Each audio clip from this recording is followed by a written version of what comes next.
खास बुलेटिन देख रहे हैं आप और मैं हूं आपके साथ शिपन शर्मा। तो चलिए शुरुआत करेंगे बुलेटिन की। प्रदेश के मुख्यमंत्री पुष्कर सिंह धामी ने परिवार सहित राजपुर मसूरी ट्रैकिंग रूट का आनंद लिया। इस दौरान मुख्यमंत्री के साथ उनकी धर्मपत्नी और उनके पुत्र भी मौजूद रहे। मुख्यमंत्री ने स्थानीय लोगों से भी वार्ता की और राजपुर झड़ी पानी ट्रैकिंग रूट के लिए सुझाव भी मांगे। इसके साथ ही मुख्यमंत्री ने स्थानीय लोगों के साथ फोटो खिंचवाई। पहली बार किसी मुख्यमंत्री द्वारा इस ट्रैकिंग रूट से आवागमन किया गया है। स्थानीय लोगों को उम्मीद बंधी है कि मसूरी के ट्रैकिंग रूट अब और बेहतर होंगे और यहां के पर्यटन पर भी इसका प्रभाव पड़ेगा। पत्रकारों से बातचीत करते हुए मुख्यमंत्री पुष्कर सिंह धामी ने कहा कि प्रदेश के सभी ट्रैकिंग रूटों को विकसित किया जाएगा और इसके लिए सरकार हर संभव प्रयास कर रही है। उन्होंने कहा कि शीतकालीन सत्र के लिए भी पर्यटकों और यात्रियों को आमंत्रित किया जा रहा है। वहीं नगर निकाय चुनाव को लेकर मुख्यमंत्री ने कहा कि प्रधानमंत्री नरेंद्र मोदी के नेतृत्व में जिस प्रकार से लोकसभा और विधानसभा के चुनाव जीते गए, इसी आधार पर नगर निकाय चुनाव में भी भारतीय जनता पार्टी बेहतर प्रदर्शन करेगी। उन्होंने आगे कहा कि नगर निकाय चुनाव में जो लोग नाराज हैं उनको मनाया जा रहा है और निश्चित तौर पर प्रदेश में एक बार फिर से भारतीय जनता पार्टी नगर निकाय चुनाव में अपना परचम लहराएगी। मुख्यमंत्री मुख्य सेवक बनने के बाद जरूर मैं पहली बार आया हूँ, लेकिन इस ट्रैक पर मैं पहले भी बहुत बार आया हूँ और ऐसे ट्रैक हमारे पूरे उत्तराखंड के अंदर अनेक अनेक स्थानों पर हैं, अनेक अनेक डेस्टिनेशन पर हैं और जहाँ डेस्टिनेशन नहीं है वहाँ पर भी बहुत अच्छे ट्रैक हैं। इस ट्रैक में मैंने आज ये देखा कि इस प्रकार के जितने भी ट्रैक हैं पूरे राज्य के अंदर हम उनको थोड़ा और सुविधाजनक बनाएंगे और लोगों के बैठने के लिए रास्ते में टॉयलेट इत्यादि की व्यवस्था, साफ सफाई का विशेष रूप से ध्यान करते हुए और जो इसका नेचुरल लुक है और नेचुरल जो स्ट्रक्चर है वो बना रहे, उसके साथ साथ कुछ सुविधाएं बनाएंगे। और मुझे बहुत सारे ट्रैक करने वाले हमारे जो सीनियर सिटीजन थे वो भी मिले, उन्होंने भी सुझाव दिया है कि इसको अच्छा बनाइए लेकिन इसका नेचुरल लुक बना रहना चाहिए।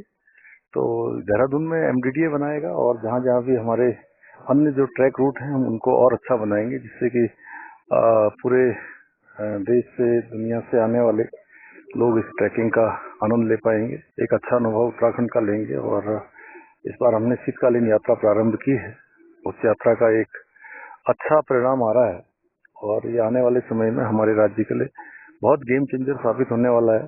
जो दुकानें बंद हो जाती थी, जिनका कारोबार बंद हो जाता था, 6 महीने तक जो है वो बिना किसी काम के रहते थे, उन सभी को अब 6 माह भी काम मिलेगा और पूरे 12 मास अब राज्य के अंदर हमारा टूरिस्ट का आना जाना रहेगा। जहाँ पर टूरिस्ट बिल्कुल बंद हो जाते थे शीतकाल में, वहाँ भी इस बार आए हैं, उसके अच्छे परिणाम आए हैं। देखिए, भारतीय जनता पार्टी की तैयारी बहुत अच्छी है। हमेशा से हमारी पार्टी संगठन आधारित पार्टी है। हमारे सभी कार्यकर्ता, बूथ अध्यक्ष, पन्ना प्रमुख, शक्ति केंद्रों के प्रमुख, हमारे पदाधिकारी जिले के हों, मंडल के हों, प्रदेश के हों, सभी लग के हर चुनाव को जिताते हैं और चाहे केंद्र की सरकार बनानी हो उसमें भी अपना योगदान देते हैं। उत्तराखंड की जनता अपना आशीर्वाद हमको देती आई है। मोदी जी को तीसरी बार प्रधानमंत्री बनाने के लिए 5 की 5 सीटें यहाँ से जीती हैं। इसी प्रकार दूसरी बार भारतीय जनता पार्टी की डबल इंजन की सरकार राज्य के अंदर बनाई है और निकायों की सरकार भी उत्तराखंड की जनता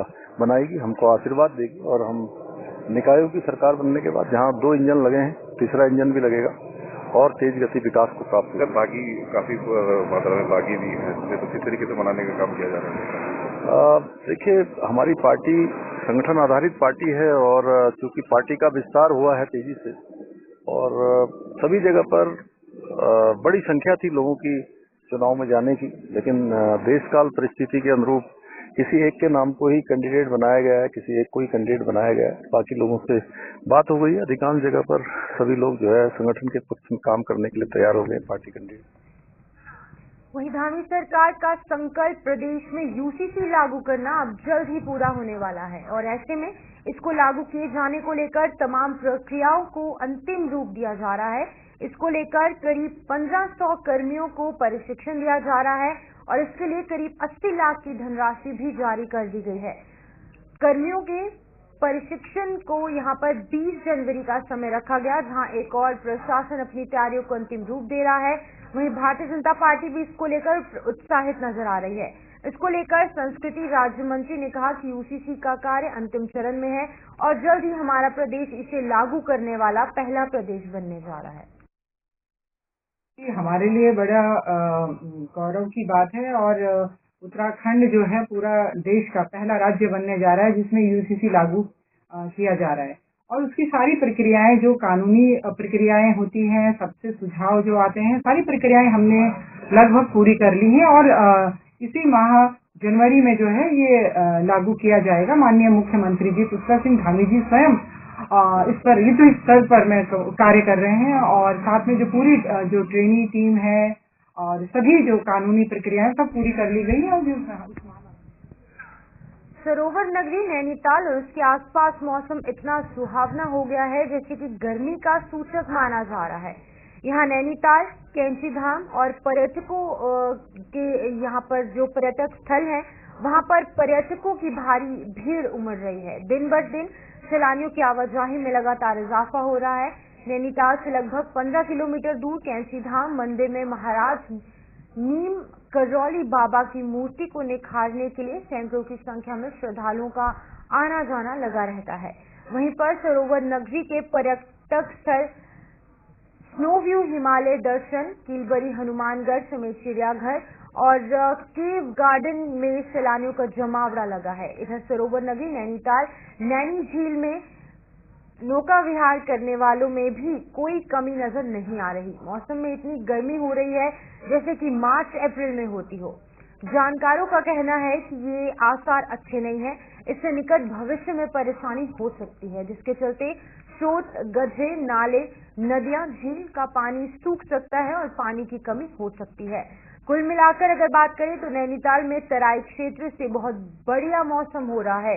सुहावने मौसम का आनंद लेना है तो नैनीताल और उसके आसपास चले आइए।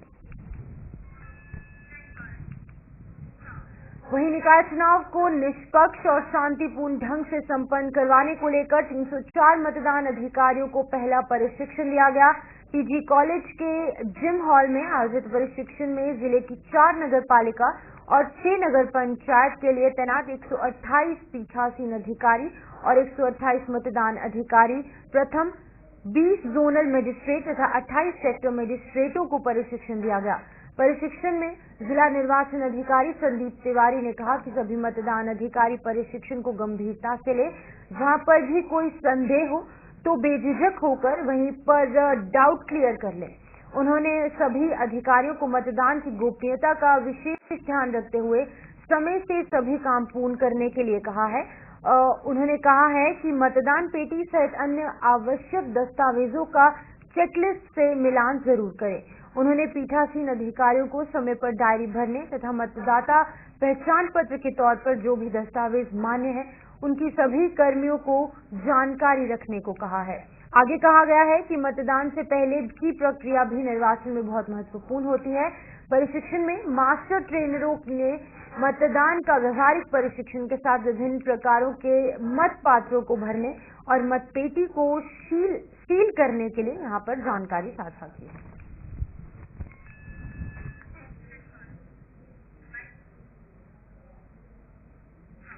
वहीं जसपुर निकाय चुनाव के दृष्टिगत जसपुर नगर पालिका के रिटर्निंग ऑफिसर प्रतर सिंह चौहान ने नगर पालिका के अध्यक्ष पद के प्रत्याशियों और सभी 20 वार्डों के सभासद प्रत्याशियों के साथ बैठक की, जिसमें कि उन्होंने प्रत्याशियों द्वारा किए जाने वाले खर्चे को लेकर भी जानकारी दी।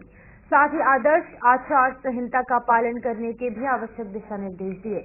नगर पालिका के रिटर्निंग अधिकारी चेतराम सिंह चौहान ने बताया कि नगर पालिका जसपुर में जो भी उम्मीदवार हैं उनके साथ बैठक की गई है, जिसमें कि निर्वाचन आयोग के क्या क्या दिशा निर्देश हैं और व्यय को लेकर भी डिटेल में सभी प्रत्याशियों को बताया गया। रिटर्निंग ऑफिसर ने बताया कि नगर पालिका के अध्यक्ष पद की यहाँ पर लिमिट, जो खर्चे की लिमिट यहाँ पर रखी गई है वो 8 लाख रुपए है और वार्डों के सभासद की 80,000 रुपए लिमिट निर्धारित की गई है और आदर्श आचार संहिता का कोई उल्लंघन करता है तो उसके खिलाफ उचित कार्रवाई की जाएगी। देखिए, आज सभी प्रत्याशियों के साथ जसपुर में बैठक की गई है इसमें नगर पालिका के सभी प्रत्याशी और जो हमारे कक्ष है, वार्ड है, उनके सभी प्रत्याशी उपस्थित थे। उनको आपने आचार संहिता के बारे में पूरा डिटेल में सारी चीज़ें बता दी कि किस चीज़ का पालन आपको करना है, क्या क्या निर्देश है माननीय राज्य निर्वाचन आयोग के। इसके अलावा जो अभ्यर्थियों ने जो अपना व्यय है, खर्चा है, उसको भी मेंटेन करना है। उसके संबंध में भी डिटेल में आज बैठक में सभी प्रत्याशियों को बता दिया गया है। इसके जो नोडल है हमारे ट्रेजरी अफसर, उनके द्वारा भी डिटेल में बताया गया कि जो व्यय है, खर्चा है प्रत्याशियों का, उसकी सीमा क्या है और उनको रजिस्टर को किस तरह से मेंटेन करने हैं और कितने बार उन रजिस्टर का अवलोकन नोडल अधिकारी से कराना है। हाँ जी, देखिए अध्यक्ष पद के लिए क्योंकि यहाँ 20 वार्ड है, तो यहाँ पे जो लिमिट है 8 लाख की है और जो सभासद की लिमिट है खर्चे की वो 80,000 है। देखिए उसमें आचार संहिता के उल्लंघन के लिए जो नियमानुसार जो भी प्राविधान है उसमें DNS के प्राविधान है और राज्य निर्वाचन आयोग के द्वारा समय समय पर जो निर्देश दिए गए उसके क्रम में।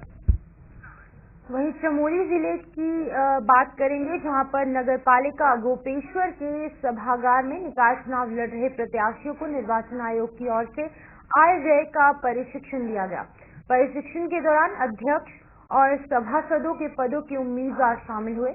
मुख्य कोषाधिकारी मामूर जहां ने बताया है कि सभी प्रत्याशियों को आय व्यय संबंधित जानकारी दी गई है। प्रत्याशियों को बताया गया कि किस प्रकार प्रत्याशी अपना लेखा मिलन कर सकते हैं और इसके बारे में उन्हें विस्तृत रूप से जानकारी भी साझा की गई। व्यक्ति पार्टिसिपेट कर रहे हैं, चाहे वो अध्यक्ष पद के लिए हो या पार्षद पद के लिए हो या सदस्य पद के लिए हो। तो निकाय चुनाव की गाइडलाइन के अनुसार हमें जितने भी प्रतिभागी हैं सबको एक प्रशिक्षण दिया जाना होता है। तो आज उसका प्रथम प्रशिक्षण है हमारे गोपेश्वर क्षेत्र में, जिसमें प्रतिभागियों को ये बताया जा रहा है कि उन्हें अपना लेखा मिलान किस तरह से रखना है, रजिस्टर कैसे मेंटेन करने हैं। इस बार जो निकाय चुनाव के रजिस्टर मेंटेन किए जाने हैं प्रतिभागियों के द्वारा, उसमें उनको दैनिक लेखा की भी जानकारी रखनी है, साथ ही साथ बैंक रजिस्टर की जानकारी रखनी है और अगर कैश कहीं से उन्हें प्राप्त होता है तो कितना कैश प्राप्त हुआ है उसकी भी जानकारी उनको लेखा मिलान में रखी जानी है। 3 बार लेखा मिलान कराया जा रहा है, तो आज जो है उससे संबंधित प्रशिक्षण दिया जा रहा है। लेखा मिलान की डेट भी जो है निर्धारित हो चुकी है आरओ के द्वारा और निर्धारित तिथियों में संबंधित प्रतिभागी जो है वो अपना लेखा मिलान कराएंगे और चुनाव पश्चात जो है लेखा मिलान का कंपाइलेशन किए जाने के बाद हम राज्य निर्वाचन आयोग को उसकी रिपोर्ट जो है प्रेषित कर देंगे। उत्तराखंड में निकाय चुनाव को लेकर चुनाव प्रचार तेज हो गया है। वहीं पर नेताओं का दल बदलने का सिलसिला भी लगातार जारी है। कांग्रेस के 3 नेताओं ने राजधानी देहरादून में भारतीय जनता पार्टी का दामन थाम लिया है। उनके भारतीय जनता पार्टी में जाने को लेकर कांग्रेस के प्रवक्ता शीशपाल सिंह बिष्ट ने कहा है कि ऐसे लोगों के पार्टी से जाने पर पार्टी पर कोई फर्क नहीं पड़ेगा। जिन लोगों को पार्टी ने बहुत कुछ दिया, उन लोगों ने आज पार्टी के पीठ में छुरा घोंपने का काम किया है। साथ ही उन्होंने कहा कि इन नेताओं को देख लेना चाहिए कि कांग्रेस छोड़कर जो भी लोग भारतीय जनता पार्टी में गए हैं वो आज बीजेपी में कहीं ना कहीं जो अगर बात करेंगे तो बीजेपी में हाशिए पर खड़े हैं। देखिए, चुनाव का दौर है, बहुत से लोग अपने लिए टिकट मांगते हैं, अपने समर्थकों के लिए टिकट की पैरवी करते हैं और अगर उनको टिकट नहीं मिलता या उनके समर्थकों को टिकट नहीं मिलता तो उनकी नाराजगी भी स्वाभाविक होती है और पार्टी भी इसको गंभीरता से लेती है। जो भी लोग नाराज थे, पार्टी संगठन ने सभी से बातचीत की। आदरणीय प्रदेश अध्यक्ष करण महाराज जी ने लगभग सभी से बातचीत की और बहुत से लोग माने भी और पार्टी के प्रत्याशियों के लिए काम कर रहे हैं, पार्टी को जिताने के लिए जी तोड़ मेहनत कर रहे हैं। लेकिन 2-4 लोग ऐसे भी होते हैं जो मानते नहीं है और उन्होंने पार्टी छोड़ने जैसा कदम भी उठाया है। लेकिन मैं पूरे विश्वास के साथ कह सकता हूँ, कांग्रेस पार्टी ने जो सम्मान अपने नेताओं और कार्यकर्ताओं को दिया है, जब जब मौका मिला उनको बहुत ही जिम्मेदारी के पदों पर भी बैठाने का काम किया और वो अगर ऐसे संवेदनशील मौके पर पार्टी को छोड़ के गए हैं तो सोचना उनको है कि उन्होंने पार्टी की पीठ में छुरा क्यों भोंका, उन्होंने जो है पार्टी के साथ इस प्रकार का व्यवहार क्यों किया। और निश्चित तौर पर जनता जनार्दन पढ़ी लिखी है, वो जानती है और दूसरे दल में सम्मिलित होने से उन्हें क्या लाभ होगा। कोई भी लाभ नहीं होने वाला है, क्योंकि उनके पूर्ववर्ती भी बहुत लोग भारतीय जनता पार्टी में सम्मिलित हुए हैं और आज हाशिए पे खड़े हुए हैं, और हाशिए पे खड़े होने के लिए कुछ लोग और वहां गए हैं, इससे ज्यादा उनको कुछ नहीं है। तुंगनाथ घाटी के जंगल भीषण आग की चपेट में आ जाने से लाखों की वन संपदा स्वाहा हो गई है तथा जंगलों में विचरण करने वाले जीव जंतुओं के जीवन पर भी संकट के बादल मंडराने लगे हैं। जंगलों में लगी भीषण आग पर यदि समय रहते काबू नहीं पाया गया तो क्षेत्र की और जंगल भीषण आग की चपेट में आ सकते हैं। वहीं पर वन विभाग के अधिकारियों का कहना है कि जंगलों में लगी आग पर काबू पाने के लिए वन कर्मियों को तैनात किया गया है और आग पर जल्द काबू पाने के प्रयास किए जा रहे हैं। गुज्जर पाडली में नगर पंचायत पद से भारतीय जनता पार्टी प्रत्याशी के मुख्य कार्यालय का नरेश बंसल ने उद्घाटन किया। इस दौरान सांसद नरेश बंसल की बात करें तो उन्होंने उत्तराखंड वक्फ बोर्ड के अध्यक्ष शादाब शमस, जिला पंचायत अध्यक्ष किरण चौधरी और झबरेड़ा के पूर्व विधायक देशराज कर्णवाल सहित बड़ी संख्या में भारतीय जनता पार्टी के नेता मौजूद थे। इस अवसर पर सांसद नरेश बंसल और शादाब शमस ने क्षेत्रीय जनता से अपील करते हुए कहा कि अगर क्षेत्र की जनता भारतीय जनता पार्टी प्रत्याशी चांदनी को विजय बनाती है तो गुर्जर पाडली नगर पंचायत क्षेत्र विकास की गंगा यहां पर बह जाएगी। उन्होंने कहा कि यहां मौजूद बड़ी संख्या में लोगों को देखकर लगता है कि जनता ने भारतीय जनता पार्टी प्रत्याशी को जिताकर अध्यक्ष बनाने का मन बना लिया है। देखा है कि किस प्रकार से जनता में उत्साह है और ये बदलते भारत की तस्वीर, ये उत्साह बता रहा है कि यहाँ की जनता ने ये तय कर लिया है कि वो भारतीय जनता पार्टी के साथ है। पाडली गुज्जर में चेयरमैन भारतीय जनता पार्टी का बनेगा, कमल का फूल खिलेगा। क्या वजह रही है? बहुत सारी चीजों में रणनीति होती है, कहीं उतारते हैं कहीं नहीं उतारते हैं, कहीं बिना उतारे भी हमारा कैंडिडेट होता है। ये जिससे कि रामपुर राजनीतिक दल है, जीतने के लिए चुनाव लड़ते हैं। जहाँ पर हमारा सिंबल से जीत सकता है वहाँ हम सिंबल पर लड़ाते हैं, जहाँ लगता है कि सिंबल पर थोड़ी कठिनाई होगी वहाँ हम वैसे भी समर्थन देते हैं, लेकिन प्रत्याशी हमारा जीतता है। निश्चित रूप से अधिकांश नगर निकायों में, चाहे नगर पंचायत हो, नगर पालिका हो, नगर निगम हो, भारतीय जनता पार्टी वार्डों में भी और चेयरमैन और अध्यक्षों के पदों पर, मेयर के पदों पर जीतेगी। संथा माननीय सांसद आदरणीय नरेश बंसल जी ने आज इस कार्यालय का जो रामपुर में है, पाडली गुज्जर रुड़की, इसका उद्घाटन किया है। मुझे लगता है कि आज जो जोश, जो खरोश दिखाई दिया है, उससे साफ हो गया है कि भारतीय जनता पार्टी इस सीट को भी जीतने जा रही है। युवा मुख्यमंत्री पुष्कर सिंह धामी के नेतृत्व में एक ऐतिहासिक जीत की ओर भारतीय जनता पार्टी बढ़ रही है और निकाय चुनाव में भी क्लीन स्वीप करती हुई साफ साफ दिखाई दे रही है। जो मुस्लिम इलाके थे ये हमेशा अछूते रह जाते थे और इस बार जिस तरह से मुस्लिम दाढ़ी वाले, टोपी वाले लोगों के हाथ में ये कमल का फूल नजर आ रहा है, इससे साफ दिख रहा है कि हवा किस रुख की चल रही है और मुस्लिम समाज अब भारतीय जनता पार्टी के साथ जुड़कर अपना विकास चाहता है। अपने बच्चों के उज्जवल भविष्य के लिए, अपने क्षेत्र के विकास के लिए वो भारतीय जनता पार्टी का दामन थाम रहा है और वो साथ आ रहा है। हमें उम्मीद है कि पाडली गुज्जर जो नगर पंचायत है ये हम ऐतिहासिक वोटों से जीतने जा रहे हैं।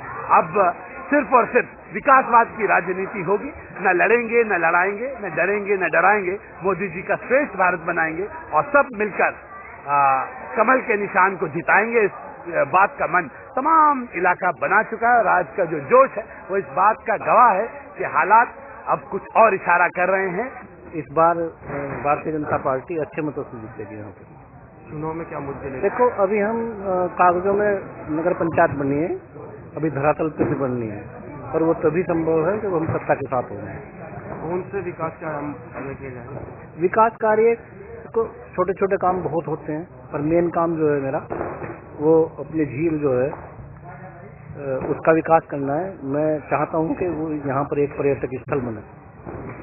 पार्टी और मुस्लिम बहुल्य क्षेत्र क्या और मिलकर यहाँ के लोग समझदार लोग हैं, मेरे गांव के, मेरे साथ पहले से ही भारतीय जनता पार्टी के साथ जुड़े हुए हैं। आपने आज का देखा होगा प्रोग्राम, इस प्रोग्राम से भी आप समझ गए होंगे कि यहाँ पर किस तरह हवा चल रही है। किसका सामना मानते हैं आप अपना? मेरा सामना किसी से नहीं। तो चलिए फिलहाल उत्तराखंड बुलेटिन में इतना ही। दीजिए इजाजत और आप बने रहे गुलिस्तान।